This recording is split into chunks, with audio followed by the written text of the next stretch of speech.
This story is a work of fiction. Any part of this story that may exist in the real world is purely coincidental. Some of the places may be real, but the story around them are a work of fiction. This story is a byproduct of the writer's active imagination and is intended to start as fiction and remain as fiction. The Pooling of the Pollen by Henry Hicks. Most southern states have warm winter days mixed with just a hint of chill at night. Sometimes it would get downright hot, right in the middle of winter. This year summer came early and with it, Georgia pollen. This great state was no stranger to warm winters, pollen, rednecks, murders, and urban legends. Today the city of Kennesaw will experience them all. When the yellowish mist of pollen landed on your car, the sun burned it into a thick yellowish powder. You couldn't just wipe off Georgia pollen with a dry rag. No sir Bob, this pollen stuck like crazy glue. You could be sitting on the porch and see pollen floating down the street in a creepy twilight haze. If you were fixing to clean anything covered with Georgia pollen, you are gonna need hot soapy water. In fact, one morning, I remember looking out my kitchen window at a pair of hillbilly white plastic chairs we had bought from the dollar store.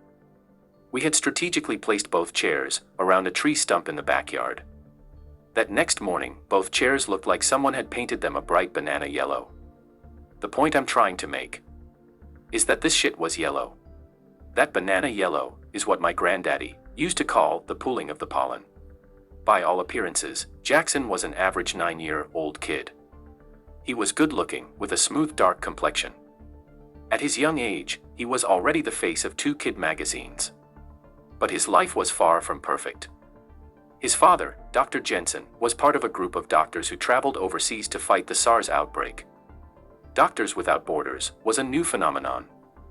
While in Africa, his father and 2 others contracted the disease. Dr. Jensen was placed in an isolation camp and died there, never getting a chance to see his son again. Jackson was a baby at the time, so he never got to meet him. When Jackson was 7, his mom had a mental breakdown. He was sent to live with his grandparents on his mom's side, Marshall and Mary Jones. That was the only bright spot in his life at the time. Jackson's grandparents on his dad's side were sickly. They had used all their life savings on medical bills and couldn't provide for him. He did visit them for summers and holidays. But his mom's parents had lots of money and plenty of time to give him. Marshall did not hesitate to raise his grandson. No sir, not for 1 minute. He loved that kid. It was going to be them standing back to back against the world. Both Marshall and Jackson had suffered great losses in a short period of time. They held it together by helping each other along the way. Marshall always tried to be upbeat in the presence of his grandson. But he spent many of his moments in melancholy over the recent death of his wife. As the days passed, he and Jackson got stronger. Ming and Joey Lin owned Ming Lin's grocery store. Marshall worked there 3 days a week as an inventory manager. After retiring as an airline pilot, he only took the job to keep his mind sharp. He put his paychecks in a fund, with the rest of the money he was leaving Jackson. This Saturday was inventory and he had promised Mrs. Lin that he would come in on the weekend, just this one time. To beat the rising sun and heat, he would get up before daybreak to wash his truck. He had to wash the truck more than Saturdays now, on account of the pollen. Tiffany, his neighbor's teenage daughter, agreed to stay with Jackson until Marshall returned home later that night. He was leaving her the use of his truck to take Jackson to the movies. That Saturday morning, when Marshall walked out of the garage with a bucket of soapy hot water, Jackson was standing near the truck taking photos. "What's up, Jackson?" "Granddad, look. On the hood of your truck, it looks like the constellation Camelopardalis." Camelopardalis was known as the giraffe because of its shape. "I want to take some pictures." Marshall smiled in agreement, then put his bucket of water on the side of the truck. "Okay, listen up, Jackson. Tiffany is coming over to stay with you tonight until I get home from the store. She is going to take you out to a movie and maybe to get a bite to eat, only if it's not too late. So please take all of your photos now, and go get ready for the day. Please and thank you." Ron and Donald were leaving their local group of friends. They met 3 times a week for drinking, smoking, pills, and indoctrination, in that order. Tonight was special. Meetings were always delivered via broadcast by the chapter leader to over 60 groups simultaneously. But tonight, the broadcast was being held at their local headquarters. They would finally get to meet the Grand Wizard in person. That was not all. They both will get their Knights of the Brotherhood arm patches, tattoos, and hoods. A lot of people didn't get it. You had to be more than white to be in the Brotherhood. You had to believe in the movement. Each one of them came into the fold for different reasons. They were not friends, but they met at the first meeting. They had different childhoods. Ron's dad had been eaten by a gator when Ron was 10 years old. It happened under suspicious circumstances. His family was too impecunious to move when the neighborhood turned Mexican. He learned to fight to survive. There was a few Mexicans he had kind of become friends with, but that went south fast. He decided to organize the last remaining white kids in his neighborhood after reading a copy of Hitler's Mein Kampf. They called themselves the Originals. To join, you had to fight a gangbanger. Black, Asian, Mexican, or white, it didn't matter who it was. The point was getting over your fear of getting hurt. The group quickly morphed into a hate group. Ron's first act of terror was burning down an Asian corner store. The next day, he told the police that he only wanted white businesses on their side of town. He was caught red-handed at the scene. Too high on pills, to run. He was sitting on the curb, smoking some pretty powerful stuff, when the police arrived. He was 16 years old and sentenced to a juvenile center until he was 18. While in juvie, he met some guards who were members of the Brotherhood. Donald's past was remarkably different from that of his friend Ron. He came from a well-to-do family outside of town. He didn't hate blacks, Asians, Jews, or really, anyone. He just liked to hurt people. In Donald's eyes, there was no discrimination in inflicting pain. He was an equal opportunity killer. Tonight, the two boys would take Highway 61 into town. They were going to a local skinhead bar. Donald had a personal love for Highway 61, the way it curved into the darkness of the Black Forest excited him. One night, while walking deep into the forest, he saw a pack of wolves. He walked in their direction. They began to hiss and growl at him. He stood still and watched them as they walked past him, as if not to notice him at all.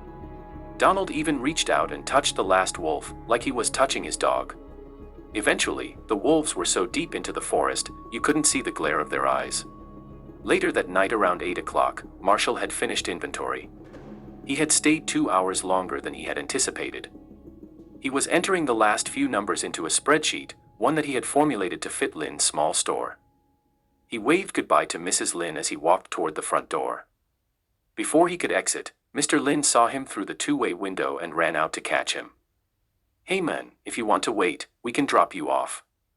Marshall took off the Lynn's grocery shirt, hung it up and put on a light jacket.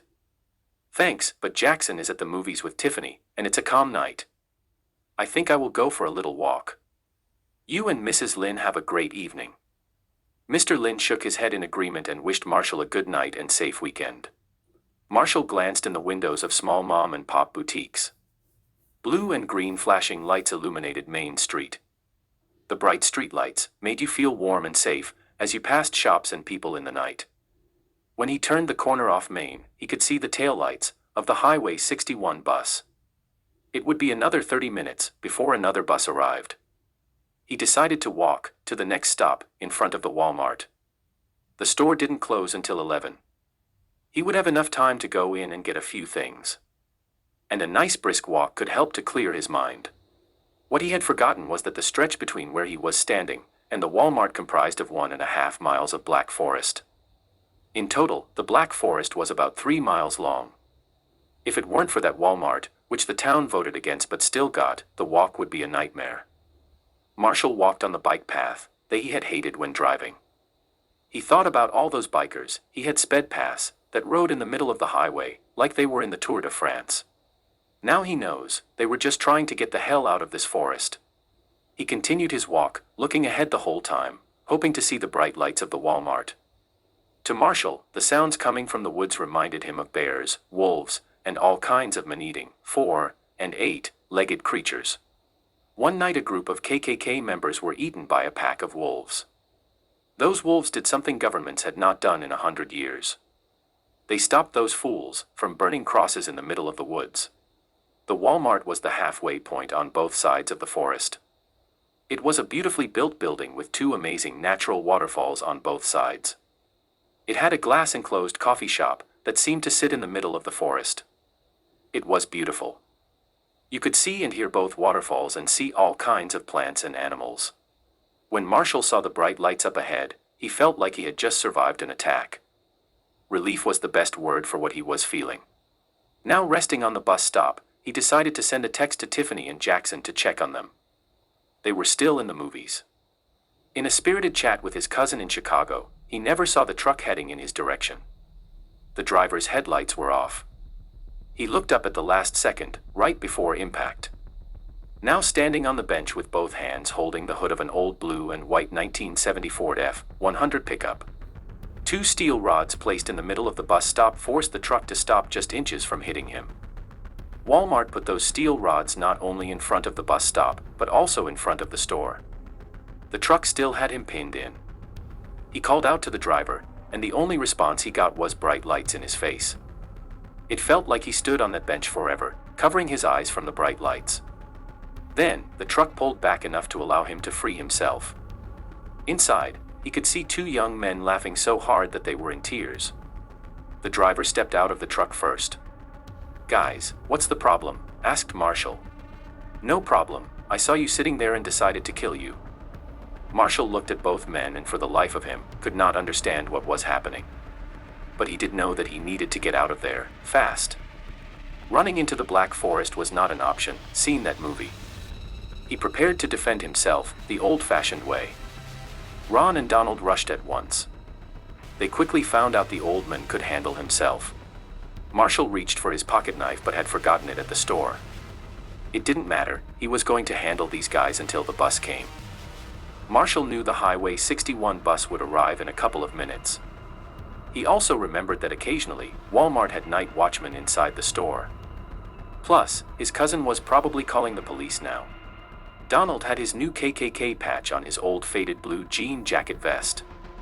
He also had his new Knight's tattoo proudly displayed on his left arm.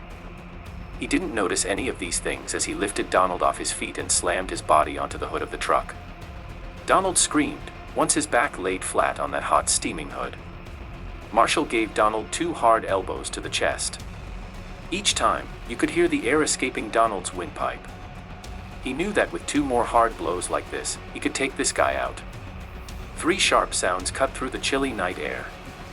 Marshall's chest felt warm in spots. When he looked down, he could see his t-shirt was completely red. The last thing he remembered was looking up at the light just above his head. He could hear the truck speed off as he laid on the ground, in a growing puddle of blood. As he thought about Jackson, he began to openly weep, as tears ran down his face. 10 minutes down the road, both Ron and Donald laughed and hauled at the moon. They were taking the back road toward Atlanta. Both men knew this route would take them straight to the city, they'd be there in about 2 hours. Sometimes the local kids would use this road to race their cars for money. This time Ron was driving, and Donald was riding shotgun. He let his friend know the coast was clear. "All right, Ron, we are good. You can slow this puppy down now." Ron agreed, but the brakes didn't respond. "Hey bro, your brakes aren't working," said Ron. "The hell they're not," Donald shouted back. Just then, both men heard a knock on the passenger window. Ron looked at Donald and saw a white man walking alongside the car, a car that was moving 70 miles an hour. This guy looked like a leftover from the 60s. He wore a striped headscarf, Grateful Dead t-shirt, had a pointy mustache and a full beard. He had a large diamond in his left ear. He was smoking a joint. Donald turned his head to the right and almost shit on himself.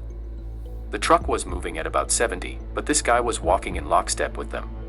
The stranger pointed at the button on the car door and motioned for Ron to roll down the window. Ron looked at Donald and back at the men. The truck was picking up speed and was now traveling about 80 miles an hour. But the man was still calmly walking alongside. Neither of the men rolled down the window. So the stranger signaled that he would do it for them. He touched the top of the glass with his index finger and pushed the window down. "Hey guys, this is a great night. I've had my eyes on you two for a few years now. The reason you are unable to talk is that I have taken your voices away. You learn more by listening, don't you agree?" Now, I know what you two are feeling. Donald, what you're feeling is something you have not felt in years, it's fear. Ron, you're feeling the same thing, but we both know you've lived in fear your whole life. You boys may have noticed that you're doing about 110 miles an hour now. I know, I'm surprised this old girl has that kind of get up and go too. Wait a minute, let me turn down my music. I love that rap shit. The stranger pulled a small cell phone from his pocket and lowered the volume. You know I came up with gangster rap. Hell yeah, I keep them coming. Okay, let me introduce myself, I'm that original G. But don't tell God I said that. Sometimes he is a little touchy about not being number one. I am that fallen angel. I like to use the term dropped. At any rate, I'm here to take your souls to hell. The two men looked on in horror. The stranger continued, don't worry, your papa is there and your papa's papa, and his papa. It will be one big family reunion. But here is the sad news, well, sad for me at least.